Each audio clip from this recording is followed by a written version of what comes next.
Boa tarde a todos e obrigado por aguardarem. Sejam muito bem-vindos à videoconferência de divulgação dos resultados do ano de 2024. Informamos que esta videoconferência está sendo gravada e será disponibilizada no site de RI da companhia, onde se encontra disponível o material completo da nossa divulgação de resultados. Durante a apresentação, todos os participantes estarão com o microfone desabilitado. Em seguida, daremos início à sessão de perguntas e respostas. Para fazer perguntas, clique no ícone Q&A na parte inferior de sua tela e escreva sua pergunta. Caso prefira usar o microfone para perguntar, basta nos avisar por mensagem e enviaremos uma solicitação para ativar seu microfone.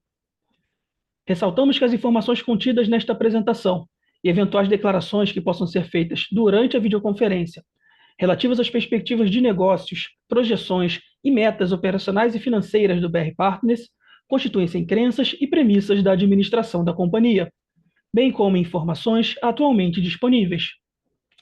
Considerações futuras não são garantias de desempenho. Elas envolvem riscos, incertezas e premissas, pois se referem a eventos futuros e, portanto, dependem de circunstâncias que podem ou não ocorrer.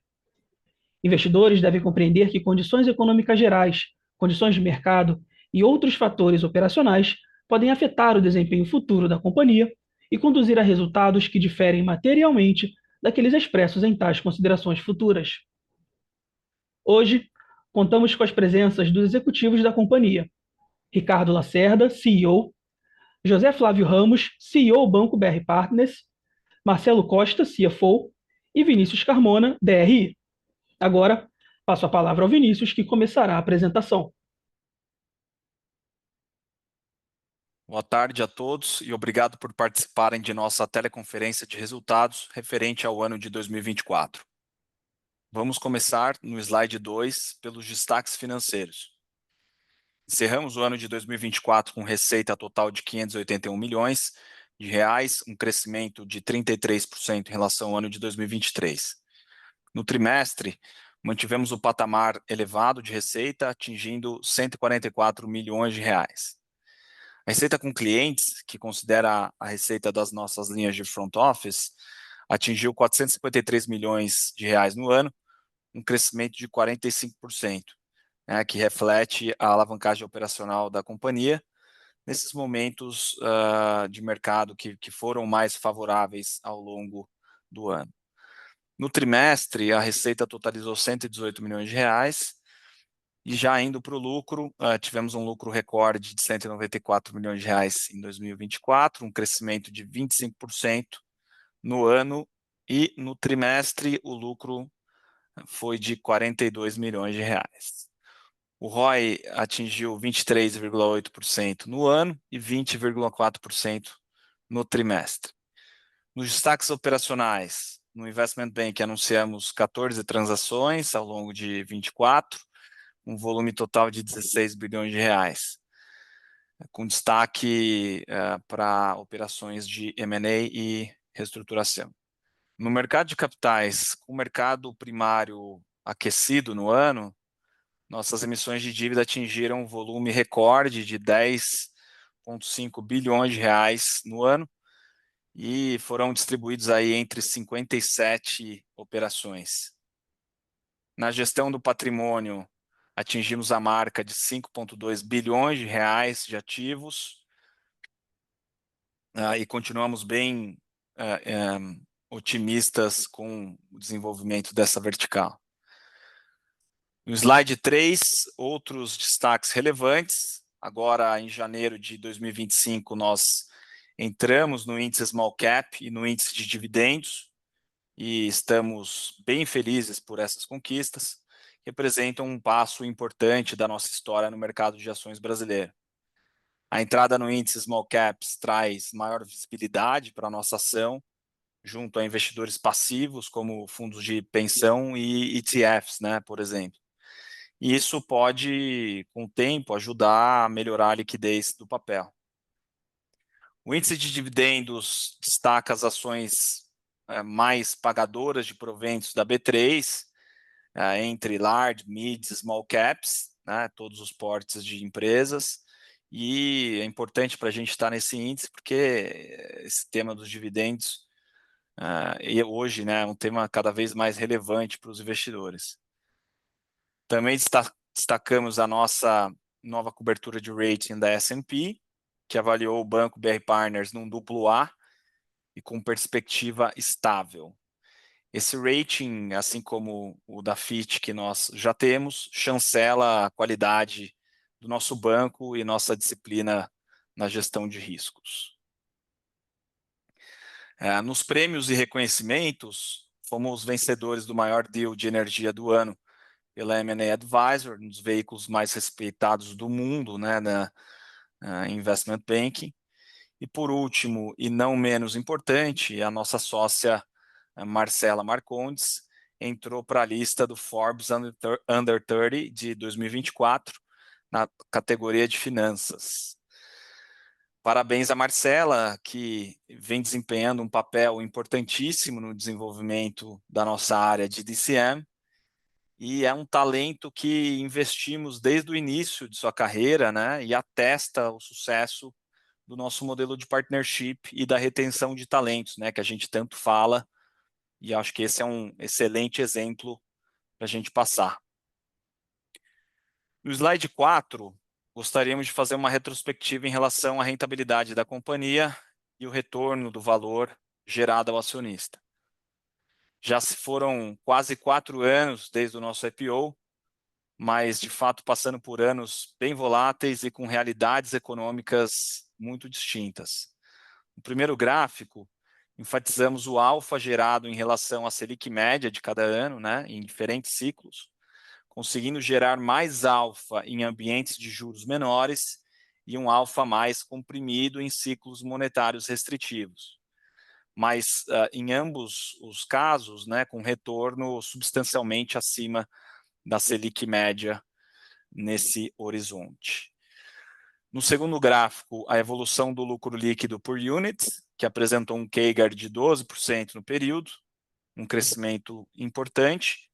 E já no terceiro gráfico, mostramos como a gente devolve, né, parte desse valor gerado aos acionistas através do nosso programa de dividendos. Desde o IPO, já distribuímos mais de 500 milhões de reais, contando com a distribuição, né, para ser aprovada na nossa próxima assembleia, referente a esse resultado do quarto TRI. Mas esses 500 milhões de reais é uma cifra maior do que a nossa própria captação no IPO, né, na época que foram 400 milhões de reais.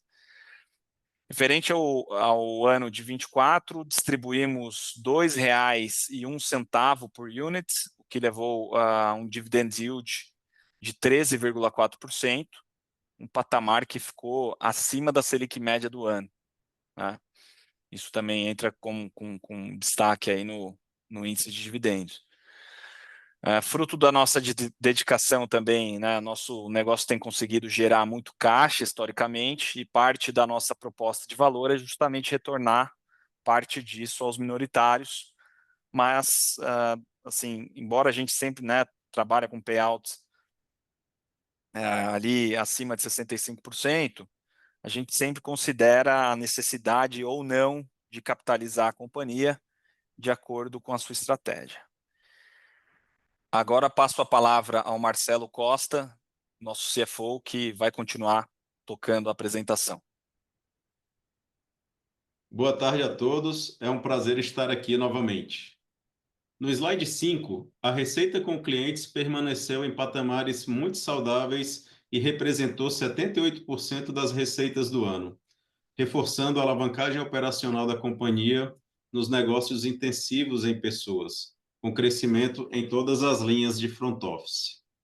No slide 6, começamos apresentando as linhas de negócio pelo Investment Banking e mercado de capitais. O cenário mais favorável em relação ao ano de 2023 representou um desempenho melhor.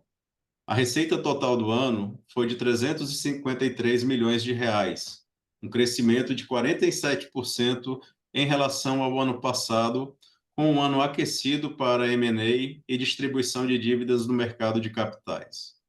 No trimestre, apesar da volatilidade normal do negócio, a área apresentou um patamar elevado de receitas, atingindo 84,5 milhões. No slide 7, mostramos a nossa atuação setorial, que se mantém bem diversificada no Investment Banking, com destaques para energia, serviços financeiros e varejo. Em relação ao tipo de assessoria, além de um contínuo bom desempenho da nossa franquia de restructuring, o M&A voltou a representar mais de 50% das transações da companhia. No ano, destacamos a aprovação do plano de RJ para a Light, a JV entre a Amil e DASA.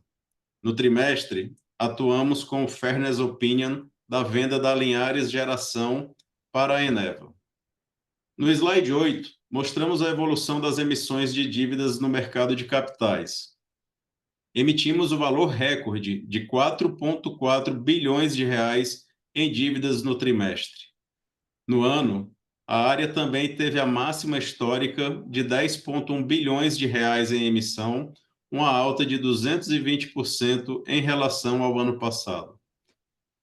Além de uma maior quantidade de emissões, o ticket médio também aumentou, atingindo 184 milhões de reais, comparado a 94 milhões de reais no ano passado. No slide 9, mostraremos os resultados de Treasury Sales and Structuring. A área atingiu um recorde de receitas, com um total de 88 milhões de reais no ano, um crescimento de 36% em relação ao ano de 2023. No trimestre, a receita foi de 30,8 milhões, um crescimento de 45% em relação ao trimestre passado e 40% quando comparada com o mesmo período de 2023. No ano, apresentamos uma boa dinâmica nas operações da área, principalmente pelo mercado de capitais mais ativo, onde encontramos boas oportunidades para a estruturação de swaps de dívida com os nossos clientes. No mercado de FX, vimos uma forte demanda por proteção cambial, impulsionada pela volatilidade nos mercados durante o segundo semestre de 2024. Já no mercado de commodities, continuamos o desenvolvimento de produtos ofertados que impulsionam a receita recorrente da área. No próximo slide, mostramos a evolução da nossa plataforma de Wealth Management. A receita total de gestão de patrimônio, que inclui o Wealth e a área de investimentos, atingiu 12 milhões no ano, um crescimento de 101%, que é explicado pelo sólido desenvolvimento das atividades do Wealth. Em dezembro de 2024, o Wealth Management atingiu 4,7 bilhões de patrimônio assessorado na plataforma, o que representou um net new money de 2,4 bilhões de reais no ano. Quando também consideramos os FIPs, contamos com 5,2 bilhões de reais em gestão de patrimônio. Continuamos bastante otimistas com o desenvolvimento da plataforma do Wealth e no potencial de crescimento do negócio. Em relação à remuneração do capital, a receita total atingiu 128 milhões no ano. No trimestre, a variação da receita ocorreu devido ao menor patrimônio líquido no período, em função da distribuição de dividendos extraordinários durante o trimestre. No slide 11, nossa performance financeira e operacional. Tivemos um lucro recorde no ano. Atingimos 194 milhões de reais, o que representou um crescimento de 25%. Conseguimos também manter a boa margem líquida no patamar saudável de 33%. O ROI da companhia mostrou um avanço e atingiu 24% no período, comparado a 19% em relação ao ano passado. Referente aos balizadores de eficiência, atingimos um índice de eficiência de 44,8% no ano, um pouco inferior aos 45,5% do ano passado. O Comp Ratio atingiu 25%, dentro do range que a companhia acredita ser um patamar saudável, principalmente levando em consideração o investimento em headcount recente e estruturação do time da Wealth Management. Por fim, as receitas por MD registraram 45 milhões de reais no ano, uma média de 11,3 milhões de reais por trimestre, superior ao que vimos em 2023, mesmo considerando 2 MDs a mais. No slide 12, mostramos a evolução do patrimônio líquido da companhia, que ficou em R$ 805 milhões em dezembro de 2024. O patrimônio do banco, BR Partners, atingiu R$ 676 milhões. A redução do PL ocorre por conta da distribuição de dividendos no ano, em linha com busca de melhor eficiência na alocação de capital. Na parte inferior do slide, apresentamos a evolução do funding da companhia. Atingimos uma captação de R$ 4,5 bilhões em dezembro de 2024 e um prazo médio de 704 dias. O aumento do saldo da captação se deve ao crescimento do warehousing TVM e o alongamento dos passivos do banco. Essa evolução da duration é uma função das emissões das letras financeiras subordinadas e perpétuas que alongaram o prazo do funding para um patamar ainda mais saudável. Agora, repasso a palavra para o Vinícius para o restante da apresentação. No slide 13, mostramos o índice de Basileia na linha azul, a alavancagem do banco na linha branca e nas colunas o nosso estoque de carteira, que antes a gente chamava de carteira de títulos privados e agora a gente chama de warehousing, porque de fato, né, a gente insiste, né, nós somos uma casa de produtos e com uma abordagem totalmente diferente do crédito, com foco em oferecer produtos de dívida estruturados a nossos clientes. Então, é um termo que se adequa mais à nossa realidade. Como pode ser observado, o índice de Basileia ficou em 18%, uma redução em relação ao trimestre anterior, devido principalmente ao aumento desse warehousing e também do volume de derivativos. Como consequência, a alavancagem ficou em 3,8 vezes. Em relação ao warehousing, o estoque aumentou R$ 633 milhões no trimestre, tendo uma contribuição grande do aumento dos bridge loans, né, dos empréstimos ponte. Esse crescimento se deve principalmente à deterioração do mercado em dezembro, né, quando as NTNBs longas encostaram em 8%, e o mercado institucional recuou. Então, a gente utilizou o balanço a nosso favor, né, de forma bem estratégica, nesse conceito de Capital as a Service, e estamos formando um estoque diversificado de produtos de dívida que poderá ser acessado pelos nossos investidores de renda fixa. No slide 14, vamos comentar como estamos enxergando esse ano de 2025. Apesar do mês de dezembro ter mostrado mais de 90 bilhões de emissões de dívida no mercado de capitais brasileiro, esse era um pipeline que já estava bem montado e muitos deals acabaram saindo com muito esforço. A gente sentiu uma forte deterioração do mercado quando as Bs, né, acabei de falar, encostaram no patamar de 8%, com o mercado aí precificando uma desancoragem fiscal, e um respectivo endurecimento do aperto monetário, né, que o mercado projeta aí o ano de 25 fechando com uma Selic aí entre 15% e 16%. Com isso, o ano começa bastante desafiador, ainda que, quando a gente olha os pipelines das nossas diferentes verticais, eles continuam bem saudáveis, mas alguns projetos podem se arrastar por mais tempo, né, para concluírem ou até mesmo podem ser ali interrompidos. Então, o grau de incerteza aumentou, principalmente por conta, né, das elevadas taxas de juros. A conversão, vamos dizer assim, né, a conversão desses deals fica mais difícil, já que o custo de dívida aumenta substancialmente e algumas empresas tendem a se fechar um pouquinho mais, preservar a caixa e postergar movimentos estratégicos. No investment banking, especificamente, cada deal tem a sua peculiaridade, né? Seja pelo setor de atuação do cliente, seja pelo momento da empresa, mas, de maneira geral, o fluxo de M&A pode esfriar em relação ao passado, principalmente pelo encarecimento do crédito. O M&A deve ser mais oportunístico e com possíveis consolidações setoriais. Já o business de reestruturação se apresenta bem promissor, observado aí que algumas empresas estão ainda bem alavancadas e consumindo boa parte do seu EBITDA para pagamento de juros, principalmente em empresas um pouco menores, que geralmente as não listadas, né, que não conseguiram acessar ao mercado de capitais.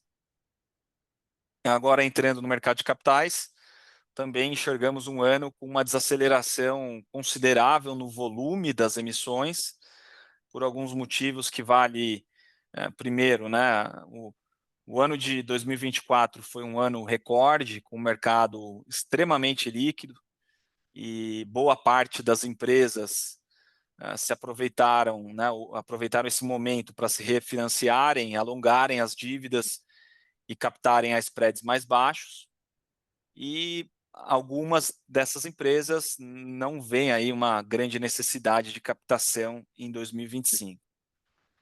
Além disso, né, esse é um ano de juros extremamente elevados, né, e a gente, em algumas operações de dívida, a gente já vê uma certa correção dos spreads, com o investidor mais diligente nas análises de risco e pedindo mais prêmio.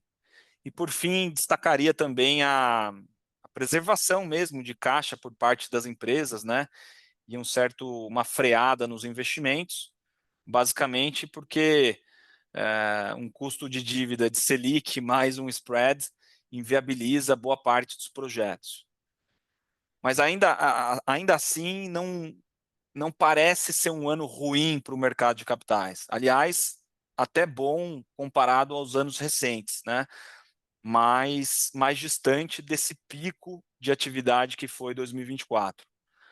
Por exemplo, a gente vê demanda, ainda alguma demanda para refinanciamento, né, de dívida, maturity walls, capex que já foram contratados e aí né, tem que sair, e também operações que tem uma boa chance de sair, mas talvez com tickets menores, né? Então, o meu ponto é um mercado bem desafiador, mas que ainda abre oportunidades de crédito. Em Treasury Sales e Structuring, vamos priorizar uma maior seletividade na alocação de capital, com base na qualidade do crédito de nossos clientes, em função também do aumento dos juros, e também podemos sofrer um impacto no ritmo da estruturação de derivativos, o que está diretamente relacionado à desaceleração do mercado de capitais brasileiro.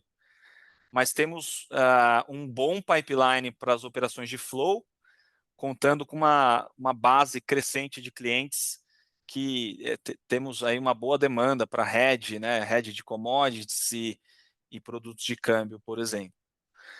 Nas outras receitas, continuamos muito otimistas com o desenvolvimento da plataforma do Wealth Management, que já atingiu o patamar de 5 bi de Wealth Under Advisory e continua com crescimento promissor para o ano de 25, já que estamos ocupando bem esse espaço de grandes fortunas de famílias brasileiras e, aos poucos, fortalecendo nossa placa, nossa reputação. A última linha de receita, que é a receita de capital, ela pode ser positivamente impactada pelo aumento dos juros. Por fim, nas despesas, contamos com uma estrutura enxuta e com espaço para manusear a remuneração variável e despesas administrativas de acordo com os diferentes cenários, né, que as coisas também podem, as coisas têm mudado muito rápido, então por isso que a gente fala tanto de incerteza, né? Pode ficar muito bom e muito ruim num curto espaço de tempo. É esse ambiente que nós estamos entrando. Mas a gente tem essa flexibilidade, né, de trabalhar despesas a fim de preservar a rentabilidade do banco. Não temos dúvida de que será um ano mais um ano difícil, mas a gente está positivo, né, para conseguir aí construir um ROI ao longo do ano acima do custo de capital.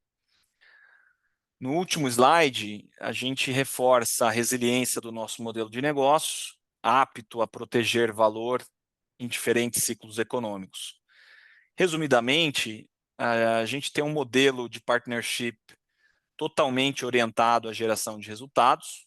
Afinal, a magnitude da remuneração dos colaboradores está diretamente vinculada à magnitude da geração de receita, sujeito a um limite de 30%, como vocês conhecem, e o partnership, em boa parte, dependente da geração de lucro, né? Que é de onde saem os recursos para os dividendos. Então, é um ciclo que é altamente alinhado ao investidor minoritário e tem se mostrado muito eficiente durante esses nossos 15 anos de existência, mesmo antes de sermos listados, né? Do nosso lado, continuaremos dando o nosso melhor para gerar bons retornos e driblar as adversidades macroeconômicas. Muito obrigado pela atenção de vocês até aqui e agora vamos para as perguntas e respostas.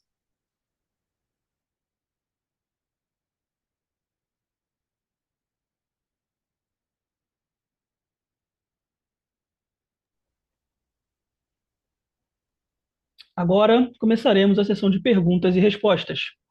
Para fazer perguntas, clique no ícone Q&A na parte inferior de sua tela e escreva sua pergunta para entrar na fila. Ao ser anunciado, uma solicitação para ativar seu microfone aparecerá na tela, e então você deve ativar o seu microfone para fazer perguntas. Orientamos, por gentileza, que as perguntas sejam feitas todas de uma única vez.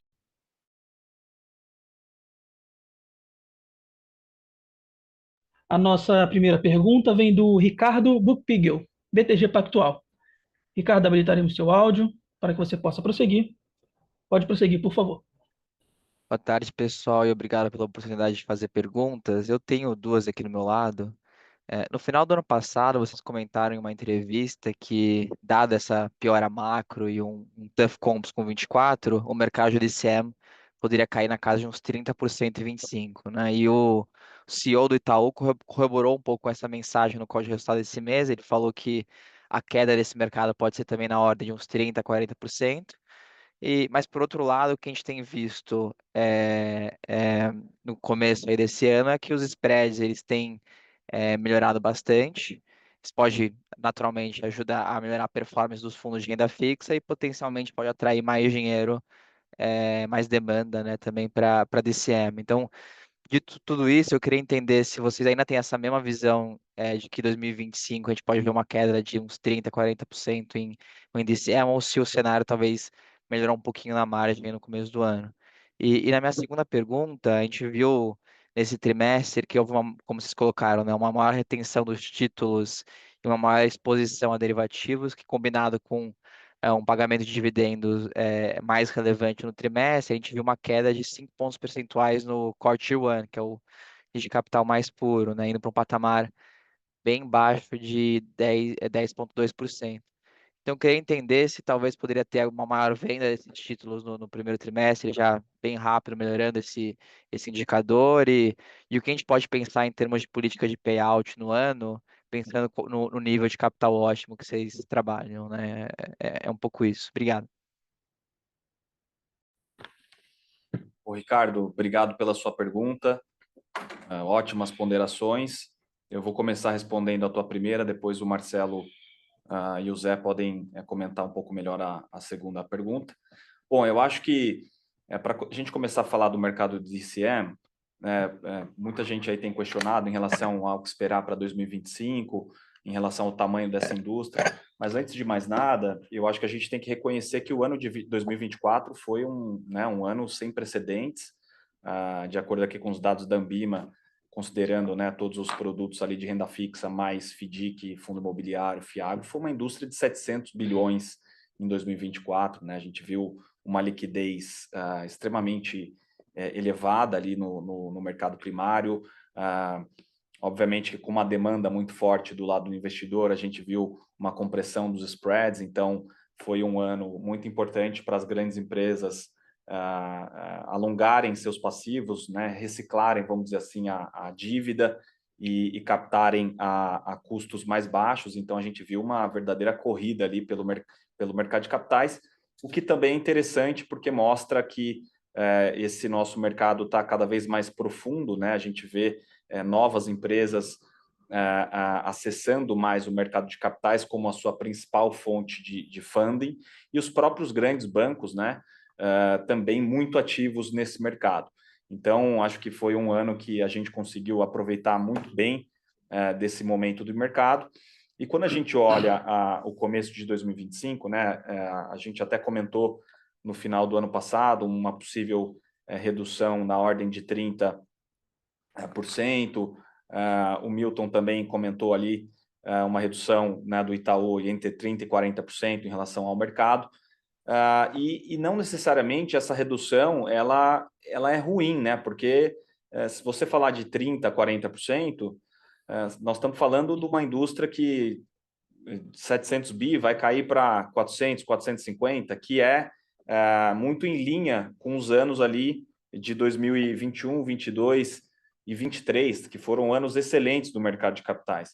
Então, não é que o mercado vai parar, né? Óbvio que esses juros podendo chegar a 15% e 16% no final do ano, você inibe uma boa parte da atividade, né? Porque dificilmente você tem projetos que vão te dar um retorno acima do custo de capital, né? Então, tem muita empresa que aproveitou a janela do ano passado para se capitalizar, e esse ano vai, vamos dizer assim, jogar fechadinho, vai preservar caixa, vai, de repente, diminuir o CAPEX, e vai assim, priorizar olhar para dentro, sabe? Eficiência operacional, reduzir despesa. Então, a gente vê uma parte do mercado, de fato, dando uma segurada. Agora, tem, de outro lado, a gente começou o ano aqui relativamente com bastante demanda.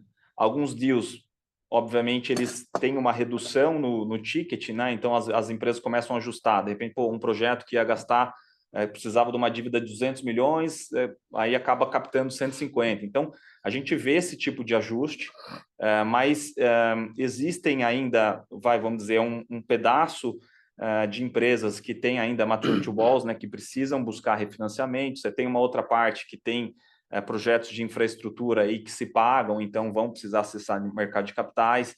Então, existe oportunidade, não é que esse mercado vai secar, né? Acho que longe disso, até pela questão que eu comentei da profundidade desse mercado. Mas certamente é um ano que a gente viu ali em dezembro, né, no final de 2024, com as Bs encostando em 8%, deu uma chacoalhada, né? Então, para o nosso mundo, por exemplo, a nossa realidade, que são, a gente estrutura deals de mercado, né, deals para o investidor, e não são deals de balanço, né, que a gente chama balance sheet deals. Nossos deals refletem aí as métricas, como o mercado analisa os riscos, né? E a gente já vê alguma correção nos spreads, o que você comentou é verdade. Então, tem demanda, só que o investidor ele está um pouco mais diligente, né? Até porque com esses juros indo para 15%, 16%, muda a percepção de risco em relação às empresas, e a gente tem visto uma correção. Mas isso do lado da distribuição, né? Acho que do lado da emissão, de fato, as empresas tendem a ser um pouco mais cautelosas e só vão realmente investir e captar um projeto muito ali na ponta do lápis, que está para sair. Então, eu acho que a palavra talvez seja um ano de um pouco mais de cautela, tá? E agora eu vou passar para o Marcelo e para o Zé falarem um pouquinho do capital. Ricardo, obrigado pela pergunta. Eu acho que só falando um pouco aqui, né, sobre Basileia, capital e dividendos, né, que eu acho que são os 3 pontos que você levantou. Eu acho que só falando sobre como o porquê, né, dessa utilização aí de capital. A gente teve aí no quarto trimestre um crescimento grande da carteira, eu acho que muito em função de uma maior distribuição que a gente fez de uma forma geral, E ali, na segunda quinzena de dezembro, quando foi o pico do estresse aí no mercado, né, nós tínhamos algumas operações para sair, que elas acabaram não saindo por questões de mercado, e nós transformamos essas operações em bridges, que acabam tendo uma alocação de capital um pouco maior, né? Também houve um aumento das nossas exposições em derivativos. Final do ano aí foi de fato aí o overshooting, né, do mercado, com dólar aí a 6,30, as Bs, como o Vinícius comentou, a 8%. Então isso aumentou aqui o MTM das posições que nós temos com os clientes, e isso acabou também impactando a nossa Basileia. Além disso, teve o crescimento do próprio business de derivativos, né? E o que a gente está vendo, então, é que, muito provavelmente, esse trimestre, a gente deve conseguir empacotar parte desses bridge loans e distribuir. E também a gente já está vendo a normalização nos mercados de derivativos, né? Vide o dólar aí batendo a 5,70, né? Então, só esses efeitos em si, a gente acredita que isso voltaria aí por volta de 2 a 3% do nosso índice de Basileia, né? E voltaríamos aí para um nível acima de 20%, que é bastante confortável. Em relação à questão do capital, acho que é importante só falar que no quarto trimestre a gente fez uma distribuição de dividendos extraordinária, aí acima de 100 milhões de reais, né? E foi a primeira vez que, desde o IPO, que a gente utilizou reservas de lucros do balanço do banco nessa distribuição de dividendos, né? Mas quando você considera, além do nosso capital principal, nós temos aí também uma base de capital complementar, que na ordem aí de uns 220 milhões. Então, hoje a gente tem uma estrutura de capital bem mais robusta do que nós tínhamos ali em dezembro de 2023, mesmo tendo feito essa redução de capital para o pagamento de dividendos extraordinário. Em relação a dividendos, né, a nossa ideia é continuar no nosso ritmo histórico, né? Como eu comentei, a gente sempre vem distribuindo dividendos com as receitas que são auferidas fora do veículo banco. Então, a gente não tem uma pressão de usar o capital, de reduzir o capital do banco para fazer essas distribuições de dividendos. E, obviamente, como o Vini comentou aqui, tudo isso vai depender do cenário macro, né? Vai depender de como vai ser aí trimestre a trimestre, como vai ser a nossa estratégia também de retenção de ativos, né? E passa por essas variáveis. Super claro, pessoal. Obrigado. A nossa próxima pergunta vem do Brian Flores, Citi. Brian, habilitaremos seu áudio para que você possa prosseguir. Pode prosseguir, por favor. Pessoal, muito obrigado pela oportunidade. Eu só queria explorar um pouquinho o ponto. Vocês falaram que durante o trimestre teve uma calibragem dos riscos de crédito da carteira de derivativos, particularmente agronegócio. Então, eu só queria entender se isso tem a ver com as condições do mercado, porque se tiver, então, talvez não seja tão recorrente, ou se for alguma operação particular, enfim, a gente só queria entender aqui um pouquinho melhor a potencial recorrência ou não do que aconteceu nesse trimestre, né? Muito obrigado. Não, a gente fez aí um provisionamento, né? A gente tem visto, 2024 foi um ano mais difícil para o agronegócio em si, né? Principalmente aí no mercado de grãos. E nós aproveitamos aí que a gente teve um trimestre até com resultado forte na tesouraria, e a gente achou prudente fazer um provisionamento maior para que a gente entrasse em 2025 já com um pouco mais aí de gordura para caso venha acontecer algum evento, tá? Então foi esse aí o nosso propósito. Perfeito, mas então, só para entender, se as condições se deteriorarem um pouquinho mais, a gente poderia haver outro provisionamento? Você acha que com o que fizeram por enquanto está tranquilo, assim? Eu acho que está tranquilo, tá? A gente também fez isso muito em função, como eu expliquei, né? A gente terminou o trimestre com alguns underlines aí mais estressados, como o dólar, e a gente achou prudente fazer aqui essa provisão adicional. Mas é o que a gente enxerga, não esperamos provisionamentos adicionais para 2025 nesse sentido. Não, perfeito. Se puder, só um último follow-up. Vocês estão rodando com algum nível de cobertura ou tem algum algo em termos dessa cobertura mesmo? Ou é um pouco mais conforme as situações vão evoluindo aí? Desculpa, você pode repetir, Brian? Cobertura do crédito.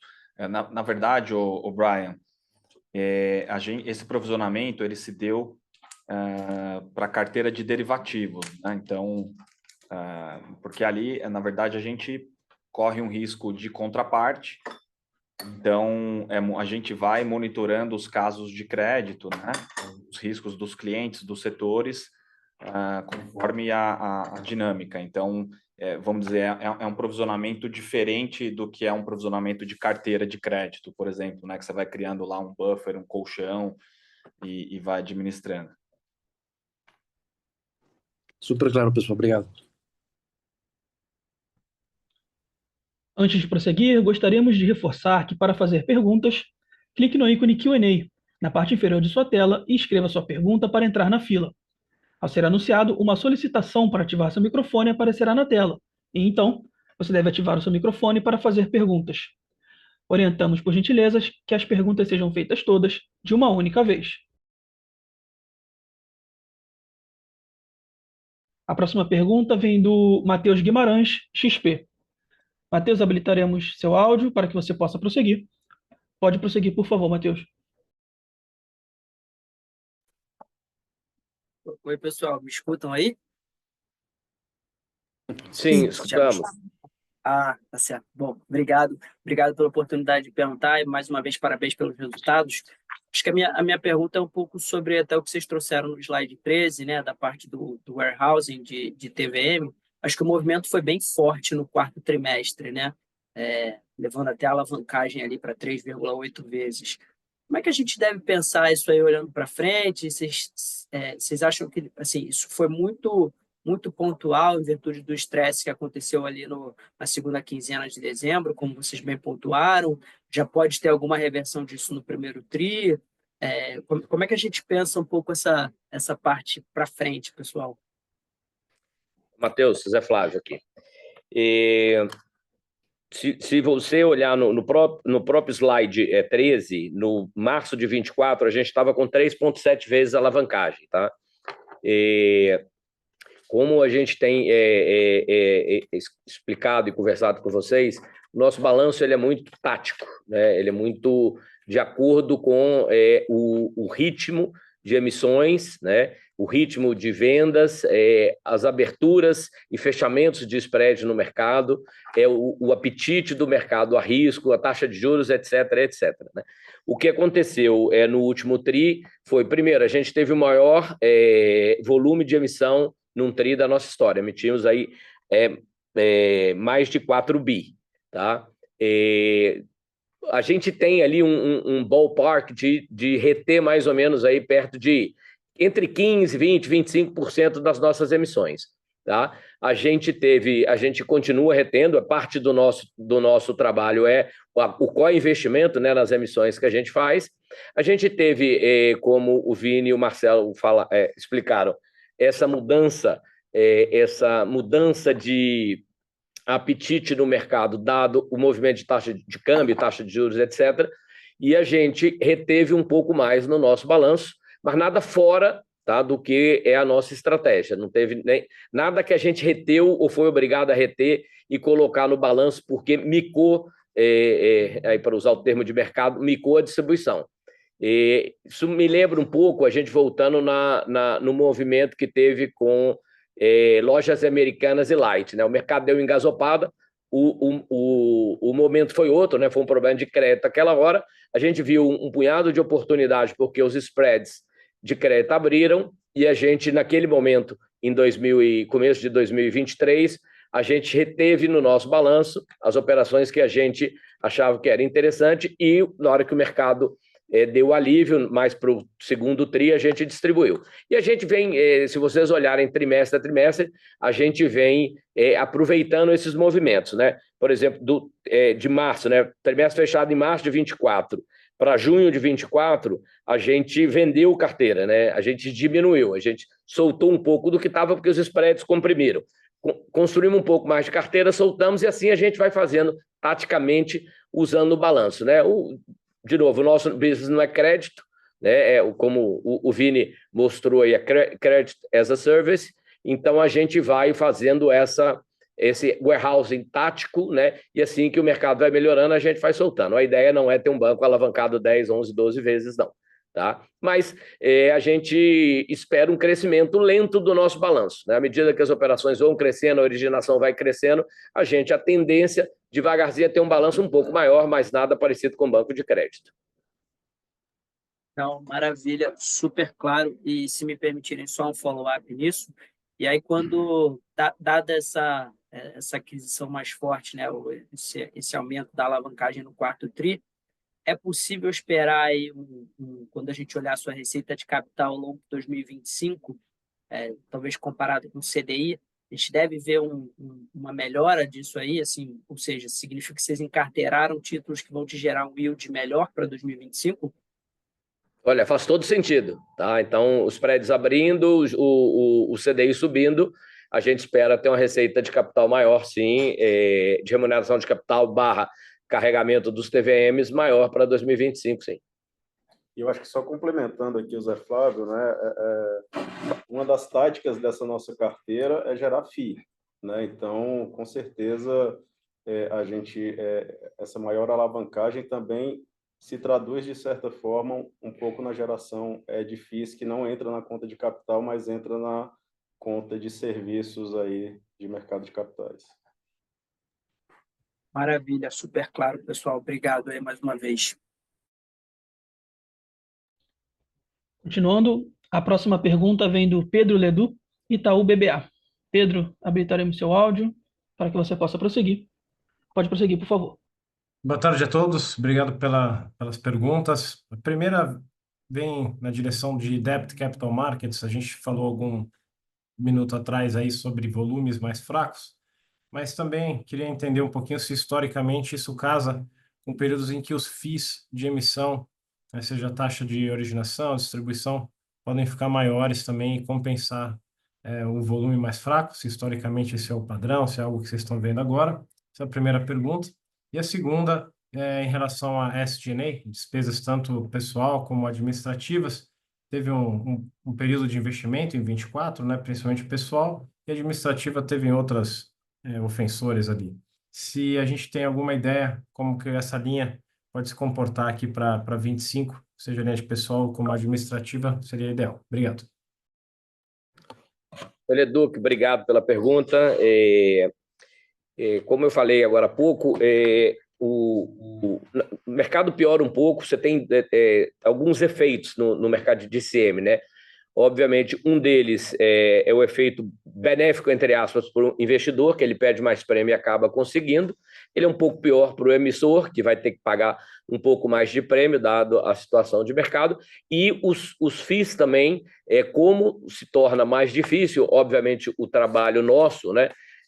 Que somos os estruturadores e no nosso caso, né, bem particular, a gente é o distribuidor também, a gente, como você sabe, a gente não usa a plataforma. O nosso trabalho ele tem que ser mais bem remunerado para fazer a melhor operação para os dois lados, né? Então, a gente espera uma redução um pouco no volume, obviamente, se o mercado não melhorar durante o ano de 25, mas também uma melhora no FII. Vamos ver se uma coisa compensa a outra, mas a gente espera, sem dúvida, melhora no spread e melhora nos FIIs. O Pedro, tudo bem?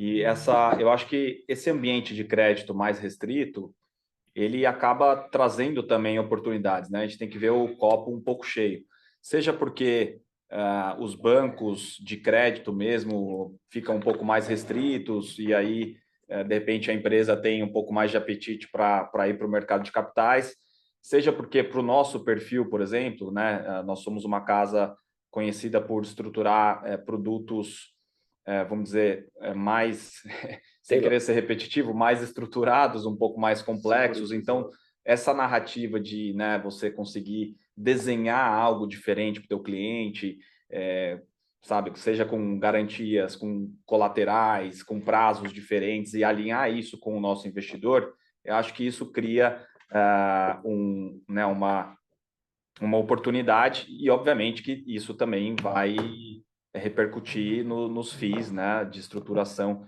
e distribuição. Agora, pulando para a tua pergunta sobre as despesas, assim, primeiro que eu acho que eu tentei passar um pouquinho no último slide, no penúltimo slide, né, que a gente tem, de fato, uma estrutura bem enxuta, né, nós somos esse andar aqui, na Faria Lima, somos uma empresa de quase 200 colaboradores, e o nosso negócio, ele é muito intensivo nas pessoas, né? Assim, o grosso das despesas do BR Partners são as despesas de pessoal, né? Que representam aí na casa de 50% a 60% das despesas totais, e essas despesas estão diretamente relacionadas à geração de receita, né? A entrega, ao resultado. Então, quer dizer, o que eu estou querendo dizer é que uma boa parte das despesas a gente consegue também controlar conforme o desempenho do banco, né? Porque desses 50% a 60% que eu comentei das despesas pessoal, você tem ali próximo à metade disso que é variável, né? Que é o bônus, né? Então, a gente consegue balizar bem isso de acordo com a performance do ano. Se for um ano realmente muito bom, se for um ano realmente muito ruim, a gente não sabe, né? Pode ser tudo, mas a gente baliza isso. E do lado das despesas administrativas, o grande, vamos dizer, entre aspas, ofensor durante 2024 foram as despesas com comissões, né? Que ela poderia ser vista, ser analisada como um redutor de receita, né? Porque foram despesas que só existiram porque a gente teve um top line muito forte e alguns deals aí que foram originados por parceiros. Ressalto, né, que isso faz parte da nossa estrutura enxuta. Por exemplo, a gente não tem escritórios comerciais espalhados nas capitais brasileiras, mas nós temos diversos parceiros que nos ajudam, que nos trazem negócios tanto para DCM quanto para Investment Banking, e a gente remunera. A gente acha que fica mais barato você ter uma estrutura dessas do que ter estruturas físicas, né, espalhadas pelo país. Então, a despesa administrativa ela acabou crescendo muito em função do mercado super aquecido, né? Vocês pegarem nossas receitas de IB e DCM cresceram 45% no ano. Então, quer dizer, se a gente de fato tiver um ano mais morno, essas despesas devem cair. Então, isso tudo para te passar a sensibilidade que a gente vai administrando essas despesas conforme os ciclos que a gente estiver entrando. Então, se for um ciclo mais morno, mais difícil, né? A tendência é que a gente tenha despesas aí de pessoal e administrativas bem controladas. E se a gente tiver um ano muito, muito pujante, que não parece muito ser o caso, dado essa questão dos juros, a gente tem flexibilidade, né, para aumentar e crescer, remunerar as pessoas da devida maneira. Então, temos que esperar para ver como vai ser o ano, mas dentro desse limite de compensation ratio aí que a gente tem de 30%, e a gente vem rodando o índice de eficiência aí na casa dos 45%, talvez seja uma proxy boa aí do que a gente olha para 25%. Obrigado, parabéns por 24 e sucesso em 25 para nós. Antes de prosseguir, gostaríamos de reforçar que para fazer perguntas, vocês devem clicar no ícone Q&A na parte inferior de sua tela e escrever a sua pergunta para entrar na fila. Ao ser anunciado, uma solicitação para ativar seu microfone aparecerá na tela, e então você deve ativar o seu microfone para fazer perguntas. Orientamos, por gentileza, que as perguntas sejam feitas todas de uma única vez. Nossa próxima pergunta é do Bruno, um investidor. Pergunta via texto. Boa tarde. Como a gestão enxerga o nível de alavancagem da companhia com o cenário macro atual? O planejamento estratégico prevê alguma diretiva para o nível ideal de alavancagem? Há algum target? Pergunta do Bruno. Bruno, boa tarde, obrigado pela pergunta. Vamos lá, vou responder do final para o começo, né? A gente discute todo ano no nosso planejamento estratégico, mais ou menos aonde, né, a gente quer chegar em cada uma das nossas famílias de produto, né?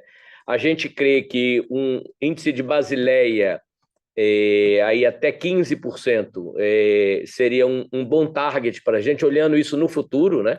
A gente fechou com abaixo de 20, mas normalmente a gente trabalha aí com acima de 20. Então, o target, né? Target mínimo seria 15. O nível ideal de alavancagem, ele anda muito ao lado da nossa geração de negócios, né, e do nosso warehousing, e isso a gente vai fazendo warehousing das operações, a gente carrega essas operações no balanço, parte delas, né? A gente remunera o nosso capital com isso, né? Para isso que os nossos investidores, aí, como você nos deram esse capital, e a gente vai fazendo o giro desses TVMs no nosso balanço, né? Colocando novas operações e distribuindo no mercado as operações que a gente vinha fazendo no warehouse, né? Obviamente, se o cenário, como a gente tem explicado a vocês, o nosso balanço é muito tático, né? Então, se o cenário piora, né, a tendência ao longo do tempo é a gente segurar também, esperando o melhor momento de encarteirar as operações, né?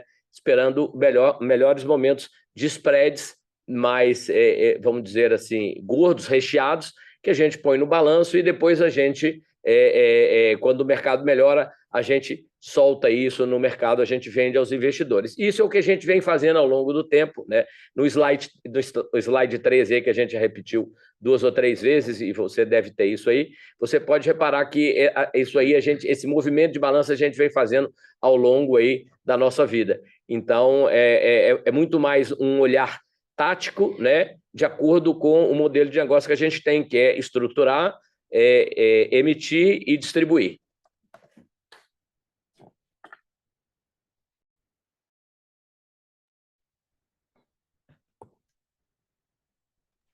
Obrigado. A nossa próxima pergunta vem da Heloísa Cruz, Stoxos. É uma pergunta via texto. Boa tarde. Vocês podem nos contar qualitativamente como os clientes estão tomando suas decisões de financiamento à luz das altas taxas de juros? Que tipo de estruturas diferentes eles têm buscado? Gostaria de ouvir um pouco do anedótico. Pergunta da Heloísa. Oi, Heloísa, obrigado pela pergunta. Eu imagino, estando do outro lado da mesa, né, sendo um cliente, tomando a decisão de tomar um financiamento quando as Bs estão a 8 e o Selic está aí próximo a 15, dependendo quando você olha na curva futura, chegou até perto de 16. Né? Não é fácil. Né? O que a gente faz? A gente não faz financiamento. Né? O que a gente faz securitização, que eu acho que é uma palavra que define bastante o nosso modelo de negócio.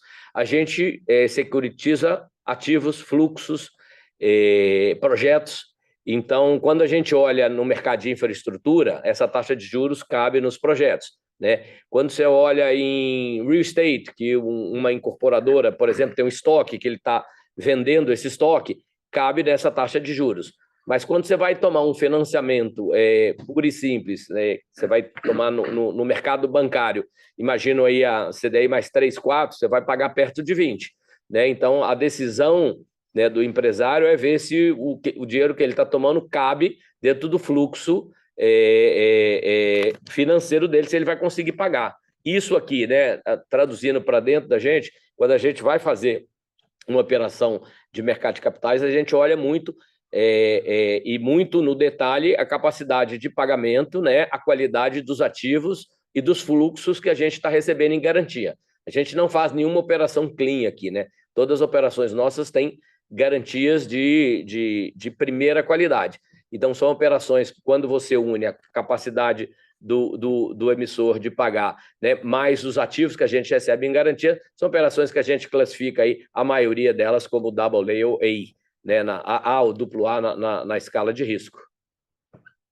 Espero poder ter respondido aí o que você imaginou que a gente achasse desse tema.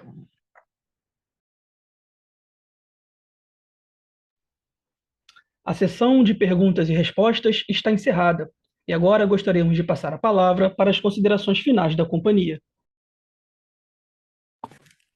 Não, eu queria muito apenas obrigado. fazer um agradecimento pela participação de todos, né, em mais um call, acho que com perguntas que são bastante interessantes. A gente está no melhor momento do BR Partners enquanto companhia, né, com crescimento de receita e rentabilidade em todas as nossas áreas de negócio e, acima de tudo, também uma visão muito positiva da nossa estratégia de cross-selling entre as diferentes áreas, né? Como a gente sempre diz, para usar aí uma palavra da moda, a gente atua num ecossistema de grandes empresas, empresários, empreendedores, altos executivos, investidores, e o nosso objetivo é poder servir esse ecossistema com a maior quantidade possível de produtos, e a gente tem tido um grande sucesso nisso, e esse ano de 2024 foi a prova disso. Evidentemente, como o Vinícius colocou, a partir de dezembro de 2024, nós vimos uma deterioração muito forte do mercado financeiro como um todo, né, impactando grande parte das nossas áreas de negócio, e depois vimos uma pequena recuperação no início do ano. Então, isso torna o ambiente para 2025 bastante desafiador e difícil, ainda que não dê para ser qualificado como um ambiente ruim de negócios, né? Porque nós ainda temos, nas diferentes áreas, um pipeline bastante saudável, bastante robusto, eu diria próximo ao nível recorde que a gente teve, tanto em fusões e aquisições, reestruturação e dívida, né? Debt Capital Markets. Temos um crescimento também bastante consistente da nossa área de tesouraria. Então, não se trata de um ambiente extremamente negativo ou negativo de negócios, mas sim muito mais desafiador, aonde a gente deve ver uma queda aí, de volumes, mas eu acredito que não veremos uma queda de receita e rentabilidade na mesma proporção, porque, obviamente, como até alguns analistas pontuaram, é correto dizer que nesse ambiente mais desafiador, a gente tende a buscar maiores margens, né, tanto em spreads quanto também em FIIs nas diferentes áreas. Então, como eu disse, o momento da empresa é realmente muito bom para a gente poder enfrentar esse ambiente aí mais desafiador que a gente está enxergando, e creio que todos vocês no call também estão enxergando a mesma coisa, né? E mais uma vez, muito obrigado, a gente permanece à disposição de todos. Obrigado, pessoal. Pessoal, obrigado. Bom fim de semana a todos. A videoconferência de resultados está encerrada. A área de relações com investidores está à disposição para responder as demais dúvidas e questões. Muito obrigado aos participantes e tenham todos uma excelente tarde.